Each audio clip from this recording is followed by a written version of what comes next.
Friend कैसे हैं आप? मैं अतुल सर और आज मैं डिस्कस करने वाला हूं वोकैबुलरी वोकैब्स का पार्ट 10th। इसके पहले मैंने 9 पार्ट्स बना दिए हैं। जिन बच्चों ने अभी तक न देखा हो वो मेरे लिंक में जाकर सारे वीडियोज वोकैब्स के देख सकते हैं जो कॉम्पिटिटिव एग्जाम्स के लिए बहुत ही यूजफुल साबित होंगे। तो आज हम डिस्कस करेंगे वोकैबुलरी पार्ट 10th में कुछ कॉमन वर्ड्स पर्टिकुलर होंगे जो आपके कॉम्पिटिटिव एग्जाम से रिलेटेड होंगे। तो अगर गौर करके देखें, अगर हम तो देखिए यहां पर बेटा हमने आपका जब 8 पार्ट बनाया था वो कैप्स का, तो उसमें हमने कॉन एंड कॉम को लेकर चर्चा की थी। हमने आपको बताया था कॉन एंड कॉम टुगेदर से रिलेटेड है, तो वही कुछ वर्ड जो छूट गए थे con and com, con and com together के केस में फिर आज हम डिस्कस करेंगे कॉन एंड कॉम, मतलब टुगेदर के केस में आज हम डिस्कस करेंगे फिर से एक बार वंस अगेन जो कुछ इंपॉर्टेंट वर्ड्स इसके हैं, जो बचे हुए इसके वर्ड्स हैं, तो कॉन एंड कॉम से हम डिस्कस करेंगे। तो आइए एक साथ डिस्कस करते हैं, समझते हैं निमोनिक तरीके से, प्रीफिक्स सफिक्स से, रूट वर्ड के माध्यम से। आपको अपने दिमाग में इन वर्डों को बिठाना है, आप चाहे जिस प्रकार से बिठाएं। तो बेटा ध्यान रखेंगे कॉन एंड कॉम का मतलब आपको होता है टुगेदर होता है, कह सकते हैं एक साथ। तो देखिए पहला वर्ड जो बेटा आपका लिखा है कॉन्टामिनेट। अगर हम बात करें कॉन्टामिनेट का तो कॉन माने बच्चे क्या होता है, एक साथ होता है, और टेमी जो वर्ड आपका लिखा है टेमिनेट जो रिलेटेड है, इसका मतलब होता है छूना होता है। अब सभी लोग अगर किसी चीज को छूना चालू कर देंगे तो मतलब एक प्रकार से दूषित करना, गंदा करना, पॉल्यूट करना होता है। तो कॉन्टामिनेट का मतलब ध्यान रखेंगे दूषित करना होता है। आपने इसको कॉन्टामिनेट कर दिया, आपने इसको पॉल्यूट कर दिया, आपने इसको दूषित कर दिया, यू हैव कॉन्टामिनेटेड इट। तो कॉन्टामिनेट का मतलब होता है पॉल्यूट करना होता है, दूषित करना। कौन माने एक साथ टेमिनेट टच से रिलेटेड है, एक साथ छूने का मतलब होता है अगर कोई चीज अगर सभी लोग उसको टच करने लगे तो मतलब वो क्या होने लगेगी, खराब होने लगेगी, गंदी होने लगेगी। इसके बाद दूसरा वर्ड बेटा आपका जो लिखा है कॉम्प्लेसेंट। अब देखिए बेटा कॉम्प्लेसेंट माने कॉम माने क्या होता है, एक साथ होता है। प्लेग जो रिलेटेड, देखिए जो प्लेग आपका एक रूट वर्ड है और प्लेग रिलेटेड है शांत से, इसी से एक वर्ड आपका बना है प्लेसिड, और प्लेसिड का मतलब बेटा आपका होता है शांत। मतलब जो प्लेग आपका होता है वो शांत से रिलेटेड है। जो प्लेग वर्ड आपका रूट वर्ड ये शांत से रिलेटेड है। अब जरा हम गौर करके देखें तो कॉमन बेटा होता है एक साथ, प्लेग का मतलब क्या होता है शांत, और सभी लोग अगर शांत है किसी चीज को लेकर तो मतलब आपस में वो है क्या, चीजों को लेकर संतुष्ट हैं, मतलब जो भी चीजें हैं आपस में उन चीजों को लेकर वो संतुष्ट हैं। कॉम्प्लेसेंट ध्यान रखेंगे, और ये बहुत ज्यादा किसी चीज को लेकर सेटिस्फाइड होता है। कॉम्प्लेसेंट पर्सन, आप बहुत ज्यादा संतुष्ट हैं, वेरी या मच सेटिस्फाइड। नेक्स्ट जो बेटा आपका वर्ड लिखा है आपका कन्वर्सेंट। कन्वर्सेंट का मतलब ध्यान रखेंगे, हमने ये वर्ड आपको डिस्कस कर चुका हूं, एक बार फिर से आइए देख लेते हैं। तो कन्वर्सेंट का मतलब होता है परिचित। क्या ध्यान रखेंगे, परिचित होता है, फैमिलियर होता है, उससे रिलेटेड है। आप देखिए ये वर्ड जो बना किससे, कन्वर्सेशन से। देखिए कन्वर्सेशन आप क्या होता है बेटा, बातचीत होता है, और लोग उन्हीं से ज्यादा बातचीत करते हैं, लोग उन्हीं से ज्यादा डिस्कशन करते हैं जिससे होते क्या है, परिचित होते हैं। तो कन्वर्सेंट का मतलब होता है परिचित। और किससे पकड़ेंगे, कन्वर्सेशन से। एक वर्ड हमने आपको और बताया था एक्वेंटेड। जो एक्वेंटेड वर्ड बेटा आपका होता है ये भी आपका परिचित होता है। एक्वेंटेड का मतलब भी आपको होता है परिचित, और कन्वर्सेंट का मतलब भी आपको होता है परिचित। कन्वर्सेंट को पकड़ेंगे कन्वर्सेशन से कि हम उसी से ज्यादा कन्वर्सेशन करते हैं जिससे हम कन्वर्सेंट होते हैं। नेक्स्ट जो बेटा वर्ड आपका लिखा है कॉमेंसुरेट। देखिए जो कॉमेंसुरेट वर्ड है, पहले तो हिंदी में हम इसका मतलब समझेंगे। कॉमेंसुरेट वर्ड का मतलब होता है समान अनुपात में होना, इक्वल इन प्रोपोर्शन। अगर हम तोड़ कर देखें तो बेटा कॉम का मतलब होता है एक साथ, और मेंसुरेशन आपने सुना होगा क्षेत्रमिति, मतलब मापना होता है। मेंसुरेशन का मतलब क्या होता है, मापना होता है। मेंसुरेट करना, मापना। कॉम माने होता है एक साथ, मतलब एक साथ चीजों को बराबर इक्वल लेवल पर मापना, मतलब कहने का मतलब चीजों को समान अनुपात में लेना। तो कॉमेंसुरेट का मतलब ध्यान रखेंगे समान अनुपात में होना, इक्वल इन प्रोपोर्शन। इसके बाद अगला वर्ड हम डिस्कस करेंगे, लिखा बेटा आपका कॉन्सैंग्विन। अच्छा एक वर्ड आप देख रहे होंगे इसमें, ये आपने पढ़ा भी होगा, सैंग्विन। ये वर्ड आप जानते होंगे। सैंग्विन जो वर्ड बच्चे आपको होता है, इसका मतलब होता है आशावादी, जिसे हम कहते हैं होपफुल। आप बहुत एक सैंग्विन पर्सन है, आप एक बहुत ही होपफुल पर्सन है। सैंग्विन का मतलब आपको होता है होपफुल होता है। होपफुल माने आशावादी, और सैंग्विन का मतलब भी आपका क्या होता है, आशावादी होता है, ऑप्टिमिस्टिक। ओके, अब इसमें कौन लगा दिया, कौन का मतलब क्या होता है, साथ। कौन का मतलब बच्चे क्या होता है? साथ। और सैंग्विन का मतलब क्या होता है? वैसे इस वर्ड का मतलब आपको होता है रिलेटेड टू सेम फैमिली, मतलब एक ही परिवार से जुड़े हुए, घनिष्ठता से जुड़े हुए, एक ही परिवार से सगे संबंधी के लिए यूज करते हैं। और सीधी सी बात, ऑप्टिमिस्टिक होता है आशावादी। जैसे कोई घटना होती है, दुर्घटना होती है, तो हमें सबसे ज्यादा किन लोगों से होती है? अपने सगे संबंधी, परिवार से होती है, फैमिली से होती है, सबसे पहले उन्हें इन्फॉर्म करते हैं। तो कॉन्सेंग्विन का मतलब आपका होता है रिलेटेड टू सेम फैमिली, आपका होता है मतलब सगे संबंधी जिसे कहते हैं। ओके, नेक्स्ट जो बेटा आपका लिखा है कन्विवियल। कन्विवियल का हिंदी मतलब देख, अगर लिखना चाहे तो लिख सकते हैं मित्रवत होता है। कन्विवियल का मतलब होता है मित्रवत होता है, फ्रेंडली होता है। इस वर्ड को अगर हम तोड़ें तो बेटा कौन माने क्या होता है? एक साथ। और विवी जो वर्ड होता है ये लाइफ से रिलेटेड है, ये आपका रूट वर्ड है विवी। और विवी जो रिलेटेड बच्चे आपका किससे रिलेटेड है? लाइफ से रिलेटेड है। विवी जो आपका रिलेटेड है लाइफ से। और कौन माने एक साथ। और अगर लोग एक साथ जीवन में अगर मिलजुल कर रह रहे हैं तो मतलब रिलेशन कैसे हैं? फ्रेंडली हैं, मित्रवत हैं, कह सकते कन्विवियल पर्सन। ओके, लाइफ में सभी लोग एक साथ अगर हैं, टुगेदर हैं। विवी माने लाइफ होता है, कौन माने एक साथ। लाइफ में सभी लोग एक साथ मिलकर अगर रह रहे हैं तो मतलब फ्रेंडली, मित्रवत। नेक्स्ट वर्ड बेटा हम देखेंगे कॉन्फाइन। कॉन्फाइन का मतलब बेटा आपका होता है कैद करना। अगर हिंदी में लिखना चाहें तो कॉन्फाइन का मतलब होता है कैद करना। अब जैसे आप इस समय देख रहे हैं कि लॉकडाउन का सिचुएशन चल रहा है, देखिए उसे कौन माने क्या होता है? एक साथ। कौन माने क्या होता है? एक साथ। फाइन माने क्या होता है? अच्छे। मोदी जी ने जैसे कहा कि सभी लोग अगर अच्छे रहना चाहते हैं, मतलब स्वस्थ रहना चाहते हैं, तो उन सबके को अंदर रहना होगा, स्टे होम करना पड़ेगा, घर के अंदर रहना पड़ेगा, कैद होकर रहना पड़ेगा, कॉन्फाइन करना। ओके, तो ध्यान रखेंगे फाइन माने होता है अच्छा, कौन माने एक साथ। एक साथ सभी लोग अच्छे रहें, इसलिए कॉन्फाइन कर दिया गया सारे लोगों को। कहने का मतलब आपका होता है keep in small place. Next बेटा कंक्लूड होता है, ये तो नॉर्मल कंक्लूजन से वर्ड बना है। कंक्लूजन माने आपको होता है निष्कर्ष, कंक्लूड होता है निष्कर्ष निकालना। कंक्लूड का मतलब होता है निष्कर्ष निकालना। ये इसकी जगह एक वर्ड आप और लिख सकते हैं, टू एंड या रिजल्ट की जगह एक वर्ड और लिख सकते हैं। आपने सुना होगा डेड्यूस, DEDUCE। तो बेटा ये डेड्यूस भी लिख सकते हैं। डेड्यूस का मतलब भी क्या होता है? निष्कर्ष निकालना। नेक्स्ट वर्ड बेटा हम डिस्कस करेंगे, लिखा है कॉन्सुमेट। क्या लिखा है? कॉन्सुमेट। कॉन्ज्यूमेट नहीं पढ़ते हैं, कॉन्सुमेट पढ़ते हैं। अब इस वर्ड को गौर करके अगर देखें तो देखिए, अगर इधर वाला वाक्य देखें तो लिखा पढ़ने में क्या लग रहा है? समेटे। क्या पढ़ने में लग रहा है? समेटे। कौन माने क्या होता है? एक साथ। और एक साथ अगर सब तुम ही समेटे घूम रहे हो तो ऐसे व्यक्ति को तो दक्ष कहेंगे कि एक साथ बहुत सारे अपना समेटे घूम रहा है, इनके पास एक भी मित्र नहीं है और ये 4-6 मित्र समेटे घूम रहा है, तो ऐसे व्यक्ति को क्या कहेंगे? एक्सपर्ट कहेंगे, दक्ष। ये ऐसे भी देख सकते हैं कौन माने एक साथ, और सब माने होता बेटा सवाल। और एक साथ अगर तुमने सारे सवाल सॉल्व कर दिए तो कौन व्यक्ति कर सकता है? जो दक्ष होगा, जो एक्सपर्ट होगा, उसको हम क्या कहेंगे? कॉन्सुमेट। नेक्स्ट वर्ड बेटा आपका लिखा है कॉन्फ्लेग्रेशन होता है लार्ज फायर, जिसे कहते हैं भीषण आग। हिंदी में लिखना हो तो लिख सकते हैं लार्ज फायर होता है, भीषण आग होता है, उसके लिए यूज करते हैं क्या? कॉन्फ्लेग्रेशन आपका होता है, भीषण आग होती है, उसको हम क्या कहते हैं? Conflagration. There has been conflagration in my area, मेरे एरिया में कॉन्फ्लेग्रेशन हो गया है, भीषण आग लग गई है।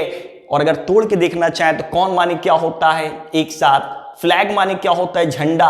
और लिखा है ना राशन, जैसे राशन की दुकान, राशन जहां पड़ा जाता है कि सभी लोग झंडा लेके राशन की दुकान में पहुंच गए, राशन वो दे नहीं रहा था, आंदोलन सभी लोगों ने कर दिया कि अगर आज राशन इसने नहीं दिया तो इसकी दुकान में आग लगा देंगे, कॉन्फ्लेग्रेशन कर देंगे। यदि हमको राशन नहीं मिला तो हम क्या करेंगे? कॉन्फ्लेग्रेशन। मतलब भीषण आग होता है, भयंकर आग होता है। नेक्स्ट वर्ड बेटा आपका लिखा है कॉन्सिलिएट करना। अब देखिए कॉन्सिलिएट वर्ड का मतलब होता है शांत करना। हमने एक वर्ड आपको बताया था प्लीकेट। प्लीकेट आपने सुना होगा, प्लीकेट भी लिख सकते हैं, एपीज लिख सकते हैं। एपीज क्या होता है? शांत करना, कि मैंने उनको एपीज करने गया, कॉन्सिलिएट करने गया। और कॉन्सिलिएट का मतलब आपका होता है शांत करना। वैसे अगर देखें कौन माने क्या होता है बच्चे? एक साथ। और चिली माने क्या होता है? मिर्ची। और एट माने खा गया। अब एक साथ कई सारी ये मिर्ची खा गए तो परेशान, तो जो उनके साथ थे लोग उसको शांत कर रहे थे कि ये खा लीजिएगा, इससे आपकी कड़वाहट चली जाएगी, ये खा लीजिएगा। कहने का मतलब कौन माने एक साथ? चिली माने मिर्ची और एट माने खाना। अब एक साथ बहुत सारी मिर्ची खा लेंगे तो फिर जो लोग होंगे आपके साथ वो क्या करेंगे? आपको शांत करने की कोशिश करेंगे, कॉन्सिलिएट करने की कोशिश करेंगे। एपीज करना होता है शांत करना। नेक्स्ट वर्ड जो बेटा आपका लिखा है कंटेंटेड। कंटेंटेड वर्ड का मतलब देखा होगा, आपने कहावत भी सुनी होगी, संतोषम परम सुखम। Contentment is the greatest happiness in life. तो बेटा जो वर्ड आपका लिखा है कंटेंटेड का मतलब होता है आत्मसंतुष्ट। और देखिए इसको हम पकड़ेंगे किससे? कंटेंट से। कंटेंट होता है विषय वस्तु। जब आपको मैटर अच्छा मिलता है, कंटेंट अच्छा मिलता है, तो आप क्या हो जाते हैं, कंटेंटेड हो जाते हैं, आत्मसंतुष्ट हो जाते हैं कि हमको अच्छा कंटेंट मिल रहा है, हमको अच्छा कंटेंट दिया जा रहा है, इसलिए हम बहुत कंटेंटेड रहते हैं, आत्मसंतुष्ट रहते हैं, तो बहुत इजीली पकड़ सकते हैं। नेक्स्ट जो बेटा आपका लिखा है कंपोजर। क्या पढ़ेंगे, कंपोजर। क्या पढ़ेंगे, कंपोजर। और इसका मतलब जानते हैं, आत्मनियंत्रण जिसे कहते हैं, सेल्फ कंट्रोल जिसे कहते हैं। वैसे अगर इस वर्ड को तोड़े तो बेटा होता है कॉम, माने क्या होता है एक साथ, और ये आगे लिखा ये पोज। अब अगर एक साथ कई लोग पोज दे रहे हैं, एक ही पोजीशन में अगर उनको पोज देना होगा तो पोज तभी दे पाएंगे जब सेल्फ कंट्रोल होगा, खुद में आत्मनियंत्रण में पोजीशन होगी। जब सारे लोग एक ही एंगल में, एक ही पोजीशन में पोज देंगे तो कंट्रोलिंग पोजीशन बहुत अनिवार्य होती है, कंट्रोलिंग पोजीशन उनके अंदर बहुत होती है। तो मतलब ध्यान रखेंगे, आत्मनियंत्रण होता है कंपोजर। कहते हैं ना आपके अंदर कंपोजर नहीं है, आत्मनियंत्रण नहीं है, आप बहुत जल्दी मतलब एकदम से एक्साइटेड हो जाते हैं, एंग्री हो जाते हैं, एनॉयड हो जाते हैं। इसके बाद बेटा अगला वर्ड हम लिखेंगे कंसीटेड।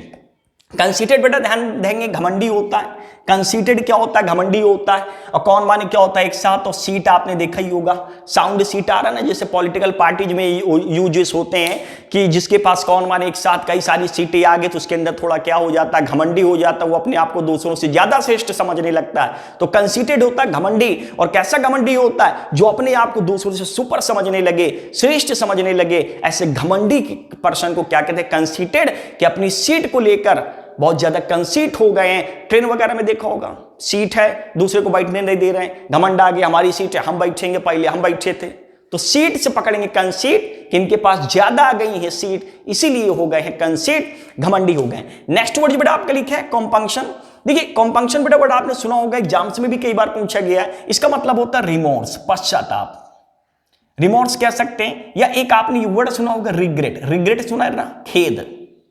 आप रिग्रेट लिख लीजिएगा, रिग्रेट लिख सकते हैं। रिग्रेट का मतलब बच्चे आपको होता है खेद, मतलब होता है एक प्रकार से खेद करना। जब आप खेद व्यक्त करते हैं, रिग्रेट व्यक्त करते हैं, उसके लिए यूज करते हैं कॉम्पंक्शन। अब जरा गौर करके देखिए आपको लर्न करना है। इसमें हम अल्फाबेट हटाएंगे पी, और इसकी जगह हम लगाना चाहेंगे एफ।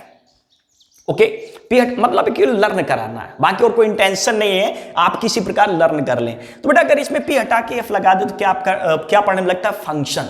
अगर पी की जगह एफ लगा दे क्या पढ़ने में लगता है, फंक्शन। और कॉम माने बेटा क्या होता है, एक साथ। कि एक साथ सभी लोग फंक्शन में आए थे और मैं नहीं जा पाया था, कि मैं नहीं अटेंड कर पाया फंक्शन, इसलिए मेरे अंदर इस चीज का क्या था, कॉम्पंक्शन था, खेद था, पश्चाताप था। कंपंक्शन का मतलब ध्यान रखेंगे, खेद या पश्चाताप। मैं अटेंड नहीं कर पाया फंक्शन, इसलिए मेरे अंदर था कंपंक्शन। नेक्स्ट वर्ड देखेंगे, अगला बेटा आपका लिखे कॉन्डाइन। क्या पढ़ते हैं इसको बेटा, कॉन्डाइन। देखिए डाइन नहीं पढ़ेंगे जो आप डाइन पढ़ने लगे। कॉन्डाइन का पहले मतलब समझिए। कॉन्डाइन का मतलब होता है कठोर। और ये किस केस में यूज करते हैं, पनिशमेंट के केस में, सजा के केस में, कि रिगोरस पनिशमेंट इनको मिलना चाहिए, कॉन्डाइन पनिशमेंट इनको मिलना चाहिए। इसका मतलब कठोर होता है, सख्त होता है। और पनिशमेंट के केस में यूज करते हैं। रिगोरस माने भी होता है हार्ड, कठोर, लेकिन किसके लिए कॉन्डाइन होता है, पनिशमेंट के लिए होता है। कौन माने क्या होता है एक साथ, तो आगे पढ़ने में लग रहा क्या डाइन। तो कहिए जितनी भी डाइने हैं, जितने भी डाइने हैं, इन सबको कॉन्डाइन मिलना चाहिए, कठोर दंड मिलना चाहिए। इस डाइन को क्या मिलना चाहिए, कॉन्डाइन मिलना चाहिए, कठोर दंड मिलना चाहिए, पनिशमेंट मिलना चाहिए। नेक्स्ट वर्ड बेटा आपका लिखा है कॉन्वेल्सेंट। कॉन्वेल्सेंट देखिए बहुत फेमस वर्ड है, और इसका मतलब होता है बीमारी से धीरे धीरे उभरना, बीमारी से धीरे धीरे ठीक होना। उसके लिए यूज करते हैं कॉन्वेल्सेंट, मतलब रिकवरिंग फ्रॉम इलनेस, जो व्यक्ति बीमारी से धीरे धीरे ठीक हो रहा हो। अच्छा, इसका मेन वर्ब अगर बनाना चाहें तो आप लिख सकते हैं कॉन्विल्स। तो कॉन्विल्स जो बेटा आपका इसका बनेगा, क्या बनेगा, कॉन्विल्स आपका बनेगा, मेन वर्ब बनेगा आपका। और कॉन्विल्स का मतलब होता है, क्या होता है, उभरना। और ये कॉन्विल्सेंट जो आपका बना है, इसका मतलब पर्सन को इंडिकेट करता है जो बीमारी से धीरे धीरे उभरने वाला। और ये क्या होता है, बीमारी से उभरना, रिकवर फ्रॉम इलनेस। तो क्या लिख लेंगे, रिकवर फ्रॉम इलनेस। ये मेन वर्ब है। जैसे मेरे अंकल जी, मेरे जो अंकल हैं वो बीमारी से अब उनमें उनके स्वास्थ्य में सुधार आ रहा है, सुधार हो रहा है। तो my uncle is convalescing, now he has been convalescent. तो ध्यान रखेंगे कॉन्वेल्सेंट का मतलब होता है बीमारी से धीरे धीरे उभरना। ओके, नेक्स्ट वर्ड बेटा आपके लिखे कंपैशनेट। कंपैशनेट का मतलब बेटा होता है दयालु, काइंड। आपने एक वर्ड सुना होगा, ये नाउन है कंपैशन। अभी जो वर्ड आपका लिखे कंपैशन, बेटा कंपैशन का मतलब होता है दया। कंपैशन का मतलब क्या होता है, दया होता है। और वैसे अगर हम केवल पैशन की बात करें, और इसी कंपैशन से क्या बना, कंपैशनेट दयालु होता है। पैशन का मतलब क्या होता है, उत्साह। और कंपैशन का मतलब क्या होता है? दया। पैशन का मतलब होता है उत्साह, कंपैशन का मतलब होता है दया। पैशन गाड़ी भी आती है, पैशन एक गाड़ी भी होती है ना, कि जब कभी मैं अपनी पैशन गाड़ी को देखता हूं मेरे अंदर दया आ जाती है। कितनी खराब हालत हो गई मेरी पैशन गाड़ी की, कई महीनों सर्विस मैंने नहीं कराई है, तो जब कभी मैं अपनी पैशन गाड़ी को देखता हूं तो मेरे अंदर कंपैशन आ जाती है, दया आ जाती है। और इसी से आपका बेटा ये बना है कंपैशनेट, दयालु। नेक्स्ट बेटा आप देखेंगे लिखा है कंसोलिडेट। ये वर्ड पकड़ना बहुत आसान है। देखिए कौन आपको होता है टुगेदर, सॉलिड का मतलब होता है ठोस। अब कोई चीज ठोस है उसको क्या करना, कौन करना, टुगेदर करना, एक साथ करना, मतलब किसी चीज को और ठोस बनाना। तो लिखेंगे टू मेक फर्म, मतलब और ठोस बनाना, और मजबूत बनाना, और दृढ़ करना। जब कई चीजों को एक साथ मिला के हम क्या कहते हैं, कंसोलिडेट करते हैं, मतलब और दृढ़ बनाना, मजबूत बनाना, that is known consolidate. Next word बेटा आपका लिखा है कॉन्फर, और कॉन्फर का मतलब होता है बेटा उपाधि देना। और एक चीज और ध्यान रखना, कॉन्फर जो वर्ड आपको होता है उपाधि देना तो होता है, इसमें दो प्रीपोजिशन आते हैं, या तो ऑन आता है या तो अपॉन। ये भी चीज ध्यान रखना हमेशा कि कॉन्फर के साथ या तो प्रीपोजिशन ऑन का प्रयोग करते हैं या तो प्रीपोजिशन अपॉन का प्रयोग करते हैं। कॉन्फर करना, कॉन्फर का मतलब उपाधि देना, कहने का मतलब प्रीपोजिशन क्या आता है, ऑन या अपॉन। ओके, आई कॉन्फर्ड, ठीक है, आई कॉन्फर्ड हिम।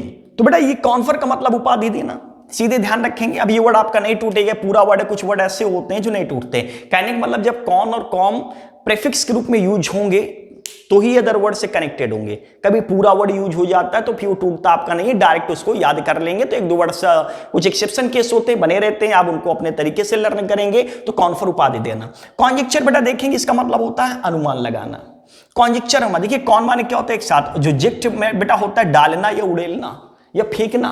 जेक्ट माने क्या होता है, जैसे इंजेक्ट है अंदर डालना, जैसे कोई दवाई होते इंजेक्शन, इसी से आपका बना है इंजेक्ट करना, इंजेक्ट करना। तो बेटा देखिए कौन माने एक साथ, तो जेक्ट माने क्या होता है फेंकना। आप कहते एक साथ सभी फेंकने में लगे, सब फेंक रहे हैं, तो मतलब क्या कर रहे हैं, एक प्रकार से अनुमान लगा रहे हैं, गेस कर रहे हैं। और इसका एक सिनोनिम्स देखते हैं। देखिए सरमाइज वर्ड लिखा है, सरमाइज का मतलब भी क्या होता है, अनुमान। देखिए क्या लिखे बेटा, सरमाई, सरमाई नहीं लिखा है जो पढ़ने में सरमाई को, उसको सरमाई, कि वो सरमाई। अगर वो सरमाई तो कुछ लोग तो अनुमान तो लगा ही लेते हैं कि अब तो कुछ होगा। इसका मतलब बेटा आपका होता है अनुमान लगाना, होता है गेस करना। कॉन्जेक्चर कहते हैं ना, जस्ट कॉन्जेक्चर, आप कॉन्जेक्चर करिए, आप सरमाइज करिए, आप अनुमान लगाइएगा, व्हाट इज पॉसिबिलिटी, क्या हो सकता है। तो ये थे बेटा वोकैबुलरी पार्ट 9 में, आई मीन टू से 10 पार्ट है ये आपको वोकैब्स में, जो हमने इंपॉर्टेंट वर्ड डिस्कस किए हैं। और जिन बच्चों ने इससे पहले की वीडियो ना देखे हों, वो लिंक में जाकर मेरे चैनल इंग्लिश स्कॉलर में जाकर सारे वीडियोज पहले बिगिनिंग्स वाले देखें, उसके बाद ये देखें तो और अच्छे से आपका समझ में आएगा। और एक चीज, जो भी आपको वीडियोस बेटा आपके अपलोड किए जा रहे हैं, उन वीडियो को शेयर करते रहिएगा, लाइक करते रहिएगा, और जिन बच्चों ने सब्सक्राइब ना किया तो सब्सक्राइब करते रहिएगा। इससे एक हौसला बढ़ता है, और जब ये चीजें मुझे ज्यादा से ज्यादा मिलेंगी तो मैं और ज्यादा एक्साइटेड होऊंगा और वीडियोज बनाने के लिए। तो thanks for watching this video.